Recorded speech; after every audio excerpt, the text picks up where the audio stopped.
اما بعد اللهم ارنا الحق حقا وارزقنا اتباعه وارنا الباطل باطلا وارزقنا اجتنابه آمین یا رب العالمین۔ اللهم صل وسلم دائما ابدا على حبیبک خیر الخلق کلہم۔ شروع کرتا ہوں اللہ کے نام سے جو بڑا مہربان نہایت رحم والا ہے۔ درود و سلام ہو سرکار دو عالم صلی اللہ علیہ وسلم پر، جو ہم سب کے نبی بھی ہیں، رسول بھی ہیں، اور ہم سب کا یہ عقیدہ بھی ہے کہ ہم سرکار دو عالم صلی اللہ علیہ وسلم کی شفاعت سے انشاءاللہ جنت الفردوس میں پہنچیں گے۔ میرے عزیز دوستو، الحمدللہ، جیسے کہ یہاں درس حدیث میں کتاب الصلاح کا سلسلہ چل رہا ہے، اور کتاب الصلاح میں بھی اذان سے متعلق گفتگو چل رہی ہے، لہذا کل یہ بات آئی تھی اذان سے متعلق کہ اذان کے کلمات دو مرتبہ ہیں، اور پھر اقامت کے کلمات بعض حدیثوں میں ایک مرتبہ ہے اور بعض حدیثوں میں 2 مرتبہ اذان کی طرح ہے،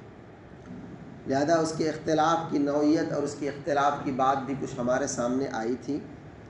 لیکن آج وہی اختلاف کہ آیا جن حدیثوں میں حضور پاک صلی اللہ علیہ وسلم نے 2 مرتبہ یعنی اذان کی طرح اقامت کہنے کو کہا ہے، وہ واقعہ کس طریقے سے پیش آیا، کتنے دن بعد پیش آیا اور کس صحابی کے ساتھ پیش آیا، اس کی پوری تفصیل حضور پاک صلی اللہ علیہ وسلم نے حدیث کے ذریعے سے بیان فرمائی ہے۔ لہذا وہ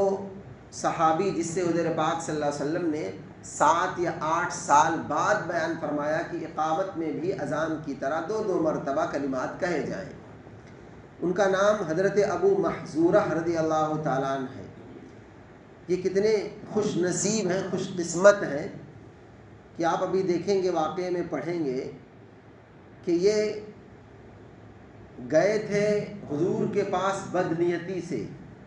گئے تھے حضور پاک کے پاس، حضور پاک صلی اللہ علیہ وسلم کو گویا یوں کہہ لیجئے کہ کسی تکلیف کے ارادے سے، جیسے کہتے ہیں نا کسی شر سے خیر وجود میں آ جانا،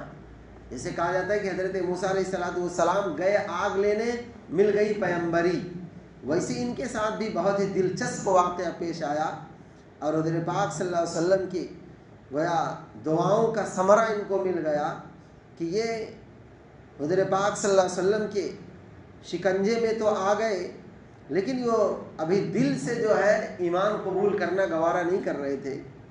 لیکن حضور پاک صلی اللہ علیہ وسلم کی دعا اور حضور پاک صلی اللہ علیہ وسلم کی توجہ ان کے اوپر اتنے زیادہ مبذول ہوئی کہ یہ ایمان کی دولت سے مالا مال ہوئے، اور پھر اسی واقعے سے متعلق جو ہے ان کو اذان بھی سکھلائی گئی، کیونکہ یہ اذان کی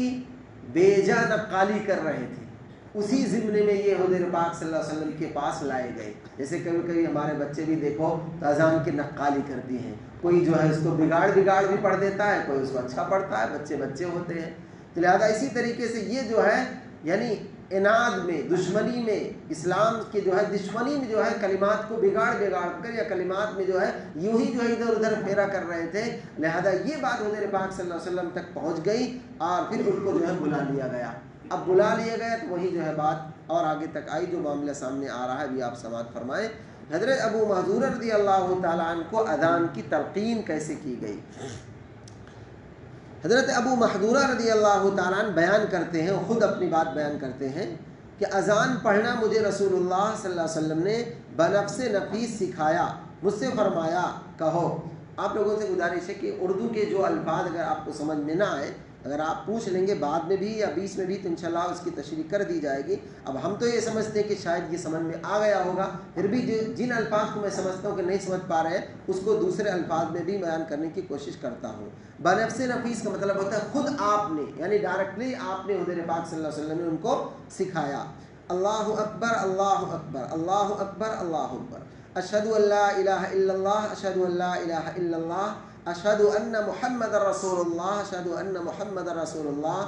آپ نے فرمایا پھر دوبارہ یہی کہو، اشہدو ان لا الہ الا اللہ، اشہدو ان لا الہ الا اللہ، اشہدو ان محمد رسول اللہ، اشہدو ان محمد رسول اللہ، حی علی الصلاۃ، حی علی الصلاۃ، حی علی الفلاح، حی علی الفلاح، اللہ اکبر اللہ اکبر، لا الہ الا اللہ۔ ان کلمات میں آپ نے غور کیا ہوگا، دیکھا ہوگا کہ اذان میں یعنی کلمہ شہادت جو ہے دو مرتبہ ہے، لیکن حضور نے ان سے 4 مرتبہ کہلوایا۔ کیوں کہلوایا وہ وجہ بھی آپ کو معلوم ہو جائے گی۔ حضرت ابو محذورہ رضی اللہ تعالیٰ عنہ سے روایت ہے کہ رسول اللہ صلی اللہ علیہ وسلم نے مجھے اذان سکھائی 19 کلمے اور اقامت 17 کلمے، یعنی ٹوٹل جب ان الفاظ کے جملوں کو آپ کاؤنٹ کریں گے تو اذان کے 19 کلمے بنیں گے، سینٹنس بنیں گے، اور اقامت کے 17 بنیں گے۔ لہذا اس حدیث کی پوری تشریح سماعت فرمایا آپ آرام سے۔ حضرت ابو محذورہ رضی اللہ تعالیٰ عنہ کی اوپر والی روایت میں اذان کے پورے 19 کلمے ہیں، کیونکہ شہادت کے 4 کلمے اس میں مکرر آئے، مکرر کہتے ہیں ڈبل ڈبل، تو لہذا ڈبل ہوا تو 4 ہو گیا، اور اقامت میں 17 کلمے اس طرح ہوں گے کہ شہادت کے کلمے مکرر نہ ہونے کی وجہ سے 4 کلمے کم ہو جائیں گے، اور قد قامت الصلاۃ، قد قامت الصلاۃ 2 کلموں کا اضافہ ہو جائے گا، اس کمی اور بیشی کے بعد ان کی تعداد پوری 17 ہو جائے گی۔ ابو محذورہ رضی اللہ تعالیٰ عنہ کو اذان سکھانے کا یہ واقعہ شوال 8 ہجری کا ہے، جب رسول اللہ صلی اللہ علیہ وسلم غزوہ حنین سے فارغ ہو کر واپس آ رہے تھے۔ غزوہ حنین یہ فتح مکہ کے بعد ایک غزوہ ہوا ہے جس میں حضور پاک صلی اللہ علیہ وسلم بنفس نفیس موجود تھے، لہذا ایک واقعہ ہے، ایک غزوہ ہے جو اس وقت تفصیل سے نہیں ہے، لہذا اس کا اپنا وقت ہے، لیکن یہاں اسی واقعے میں یہ بات پیش آئی۔ اس واقعے کی تفصیل جو مختلف روایات کے جمع کرنے سے معلوم ہوتی ہے، دلچسپ بھی ہے اور ایمان افروز بھی ہے، اس لیے اس کا ذکر کرنا بہت مناسب معلوم ہوتا ہے کہ وہ پورا واقعہ کیا ہے۔ رسول اللہ صلی اللہ علیہ وسلم جب فتح مکہ سے فارغ ہو کر اپنے لشکر کے ساتھ حنین کی طرف تشریف لے گئے، جبکہ آپ کے ساتھ ایک خاصی بڑی تعداد ان طلقاء کی بھی ہو گئی تھی جن کو آپ نے فتح مکہ کے دن ہی معافی دے کر آزاد کیا تھا۔ طلقاء انہی کو کہتے ہیں کہ جب فتح مکہ ہو گئی تو سب کو آزادی دے دی، جو ابو سفیان کے گھر میں چلا جائے وہ بھی معاف ہو گیا، جو بیت اللہ کے اندر آ جائے وہ بھی معاف ہو گیا، یعنی سب کے جو ہے معافی کا اعلان کر دیا گیا، انہی کو کہا گیا ہے طلقاء۔ اذهبوا انتم الطلقاء، یعنی حدیث کے الفاظ ہیں کہ تمام کے تمام لوگوں کی آزادی ہے، اب کسی کو زبر نہیں کیا جائے گا، یعنی جو ٹھیک ہے اسلام کے پہلے جو اسلام کے مخالف تھے، اسلام سے لڑتے رہے، تکلیف دیتے رہے، ٹھیک ہے، لیکن اب جب تم پر ہم غالب آ گئے ہیں اب کسی کو کوئی ستایا نہیں جائے، کوئی ظلم نہیں ہوگا، لہٰذا انہی کو طلقاء سے تعبیر کیا گیا، جن کو آپ نے فتح مکہ کے دن ہی معافی دے کر آزاد کیا تھا۔ تو یہ ابو محذورہ بھی جو اس وقت ایک شوخ نوجوان تھے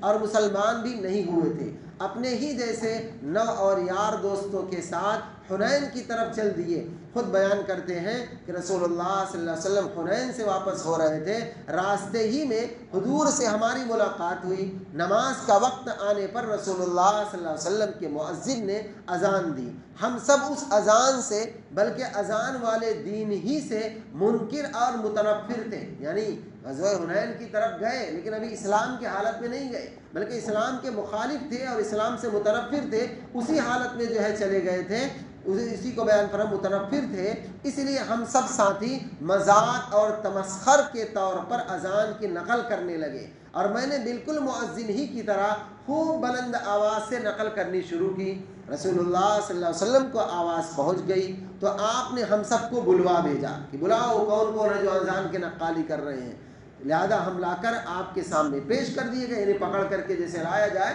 کہ چلو حضور بلا رہے تم لوگوں کی نقالی کر رہے ہو، لہذا حضور کے پاس جو ہے ان کو پیش کر دیا گیا۔ آپ نے فرمایا بتاؤ تم میں وہ کون ہے جس کی آواز بلند تھی؟ ابو محذورہ کہتے ہیں کہ میرے سب ساتھیوں نے میری طرف اشارہ کر دیا اور بات سچی بھی تھی، آپ نے اور سب کو تو چھوڑ دینے کا حکم دے دیا اور مجھے روک لیا کہ ٹھیک ہے ان کو چھوڑ دو جائیں، انہوں بہت بلند آواز سے نقالی کر رہے تھے، ان کو پکڑو اور ان سے جو ہے پوچھ ہوگی، سوال ہوگا۔ مجھے روک لیا اور فرمایا کھڑے ہو اور پھر اذان کہو۔ ابو محذورہ رضی اللہ تعالیٰ عنہ کا بیان ہے کہ اس وقت میرا حال یہ تھا کہ رسول اللہ صلی اللہ علیہ وسلم سے اور آپ نے جس اذان کے دینے کا حکم دیا تھا اس سے زیادہ مکروہ اور مبغوض میرے لیے کوئی چیز بھی نہ تھی، یعنی میرا دل معاذ اللہ آپ کی نفرت اور بغض سے بھرا ہوا تھا، لیکن میں مجبور اور بے بس تھا، اس لیے ناچار یعنی نہ چاہتے حکم کی تعمیل کے لیے کھڑا ہو گیا۔ اس کی مثال اگر آپ لوگ کہیں تو میں سمجھاؤں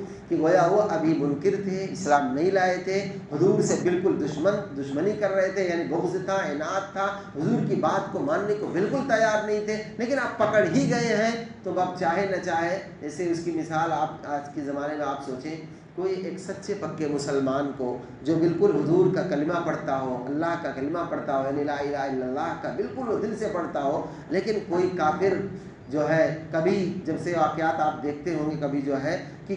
کوئی ان کو پکڑ لیا جائے زبردستی، اور زبردستی ان سے جو ہے کوئی ناجائز نعرے لگوائے جائیں، جیسے فلاں فلاں، میں ان کا نام نہیں لوں گا، لیکن جو ہندوانہ نعرے ہیں ان سے لگوائے جاتے ہیں۔ آپ نے سنا ہوگا بارہا جو ہے ویڈیو وغیرہ میں کہ یہ نعرہ لگاؤ، وہ نعرہ لگاؤ، تو آدمی مجبور ہو کر کے اس کو چاہتا تو یعنی اسلام ہی پسند ہوتا ہے، کلمہ لا الہ الا اللہ پسند ہوتا ہے، لیکن مجبور ہو کر کے اس سے جو ہے مار پیٹ کر کے اس سے نعرے لگائے جاتے ہیں۔ وہی ان کے سامنے یہ منظر تھا کہ وہ کلمہ اللہ اکبر تو نہیں کہنا چاہ رہے تھے، ان سے بغض تھا، عداوت تھی، دشمنی تھی، لیکن اب بس ایک شکنجے میں آ گئے ہیں تو بھی جو ہے وہ کلمات کہنے پر وہ مجبور ہو رہے تھے، لہذا لیکن ان کی مجبوری کتنے ان کو برکت دے گی وہ آگے آپ سماعت فرمائیں کہ یعنی میرا دل معاذ اللہ آپ کی نفرت اور بغض سے بھرا ہوا تھا، لیکن میں مجبور اور بے بس تھا، اس لیے ناچار حکم کی تعمیل کے لیے کھڑا ہو گیا۔ لہذا رسول اللہ صلی اللہ علیہ وسلم نے مجھے خود اذان بتانی شروع کی اور فرمایا کہو، یعنی حضور پہلے پڑھ رہے تھے اور اس کے پیچھے وہ پڑھ رہے تھے کہ اللہ اکبر اللہ اکبر اللہ اکبر اللہ اکبر، آخر تک بالکل اسی طرح جس طرح اوپر والی حدیث میں اذان گزر چکی ہے۔ آگے ابو محذورہ بیان کرتے ہیں جب میں اذان ختم کر چکا تو آپ نے مجھے ایک تھیلی عنایت فرمائی، یعنی ایک پاکٹ عطا فرمائی جس میں کچھ چاندی تھی، اور میرے سر کے اگلے حصے پر آپ نے دست مبارک رکھا، یعنی یہاں پر رکھا، پھر آپ نے دست مبارک پھیرتے ہوئے میرے چہرے پر اور پھر میرے سامنے کے حصے پر، سینے پر، اور پھر قلب جگر پر، اور پھر نیچے ناک تک جو ہے آپ نے اپنا ہاتھ پھیرا، پھر مجھے یہ دعا دی، بارک اللہ فیکا وبارک اللہ علیکا، یعنی اللہ تیرے اندر برکت دے اور تجھ پر برکت نازل فرما۔ یہ دعا آپ نے مجھے 3 مرتبہ دی۔ حضور کی اس دعا اور دست مبارک کی برکت سے میرے دل سے کفر اور نفرت کی وہ لعنت دور ہو گئی اور ایمان اور محبت کی دولت مجھے نصیب ہو گئی، اور میں نے عرض کیا کہ مجھے مکہ معظمہ میں مسجد حرام کو مؤذن بنا دیجئے۔ آپ نے فرمایا کہ جاؤ، ہم حکم دیتے ہیں اب مسجد حرام میں تم اذان دیا کرو۔ اس پوری تفصیل سے یہ بات آسانی سے سمجھ میں آ سکتی ہے کہ رسول اللہ صلی اللہ علیہ وسلم نے ان سے شہادت کے کلمے اشہد ان لا الہ الا اللہ اشہد ان محمد رسول اللہ مکرر یعنی 4 مرتبہ، یعنی بجائے 2 دفعہ کے 4 دفعہ کیوں کہلوائے؟ غالباً اس وجہ سے کہ ان کے دل میں اس وقت تک ایمان آیا نہیں تھا، انہوں نے صرف حکم سے مجبور ہو کر اپنے اس وقت تک کے عقیدے کے بالکل خلاف اذان دینی شروع کر دی تھی، اور اذان کی کلمات میں سب سے زیادہ ناگوار ان کو اس وقت شہادت کے یہی 2 کلمے تھے، یعنی اشہد ان لا الہ الا اللہ اور اشہد ان محمد رسول اللہ۔ جب ایک دفعہ کہہ چکے تو حضور نے فرمایا ان کلموں کو پھر دوبارہ کہو اور خوب بلند آواز سے کہو۔ اس عاجز کا خیال ہے کہ آپ ان کی زبان سے کلمے کہلوا رہے تھے اور خود اللہ تعالیٰ کی جانب متوجہ تھے، اور ان کلموں کو اپنے اس بندے کے دل میں اتار دے۔ الغرض یہ بات بالکل قرین قیاس ہے کہ اس وقت کی ان کی خاص حالت کی وجہ سے آپ نے شہادت کے کلمے مکرر کہلوائے ہوں، ورنہ کسی صحیح روایت سے بات یہ معلوم نہیں ہوتا کہ رسول اللہ صلی اللہ علیہ وسلم نے اپنے مستقل مؤذن حضرت بلال کو یہ حکم دیا ہو اور وہ اذان میں شہادت کی یہ کلمات اس طرح 4 مرتبہ کہتے ہوں۔ اسی طرح عبداللہ بن زید کے خواب کی صحیح روایت بھی شہادت کی یہ کلمے 2 ہی دفعہ وارد ہوئے ہیں، لیکن اس میں شبہ نہیں کہ ابو محذورہ مکہ معظمہ میں ہمیشہ اسی طرح اذان دیتے رہے، یعنی ان کلموں کو مذکورہ بالا ترتیب کے مطابق 4 دفعہ کہتے رہے، جس کو اصطلاح میں ترجیح کہتے ہیں، جس کی وجہ غالباً یہ تھی کہ حضور نے جس طرح ان سے اذان کہلوائی تھی اور جس کی برکت سے ان کو دین کی دولت ملی تھی، وہ ایک عاشق کی طرح چاہتے تھے کہ وہ ایک عاشق کی طرح چاہتے تھے کہ ہو بہو وہی اذان ہمیشہ دیا کرے، ورنہ وہ یہ ضرور جانتے ہوں گے کہ حضور کے مؤذن بلال رضی اللہ تعالیٰ عنہ کس طرح اذان دیتے ہیں۔ اسی واقعے کی روایات میں بھی آتا ہے کہ رسول اللہ صلی اللہ علیہ وسلم نے ابو محذورہ کے سر کے اگلے حصے ناصیہ پر جہاں دست مبارک رکھا تھا وہ وہاں کے اپنے بالوں کو کبھی کٹواتے نہیں تھے۔ اس عاجز کا خیال ہے کہ جیسے یہ ان کی عاشقانہ ادا تھی، اسی طرح ان کی ایک ادائیہ بھی تھی کہ وہ ہمیشہ ترجیح کے ساتھ اذان کہتے تھے، اور بلا شبہ حضور کو اس کا علم تھا، لیکن حضور نے منع نہیں فرمایا، اس لیے اس کے بھی جواز میں کسی شبہ کی گنجائش نہیں۔ اور حقیقت وہی ہے جو حضرت شاہ ولی اللہ محدث دہلوی رحمۃ اللہ علیہ نے پیچھے بیان فرمائی ہے کہ اذان و اقامت کی کلمات کا یہ اختلاف بس مختلف قراتوں کا سا اختلاف ہے، لہذا ترجیح کی بنیاد پر اختلاف ہے، اس میں جائز ناجائز کا اختلاف نہیں ہے، افضل اور غیر افضل کا اختلاف ہے۔ بہرحال ان تمام حدیث کا خلاصہ کلام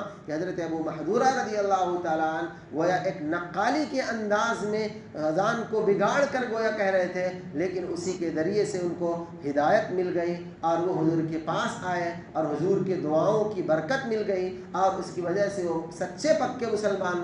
بن گئے، اور پھر مکہ معظمہ کے وہ گویا مسجد حرام کے وہ ایک مؤذن ٹھہرے۔ لہذا کبھی ایسا ہوتا ہے کہ آدمی چلتا ہے برا کرنے لیکن وہ بہت اچھا ہو جاتا ہے۔ اللہ تبارک و تعالیٰ سے دعا ہے کہ اللہ تبارک و تعالیٰ ہم سبوں کو ان تمام باتوں کو صحیح طور پر سمجھنے اور اس پر عمل کی توفیق نصیب فرمائے، اور اذان کی اہمیت ہم سب کے دلوں میں بیٹھانے کی توفیق نصیب فرمائے۔ سبحان اللہ۔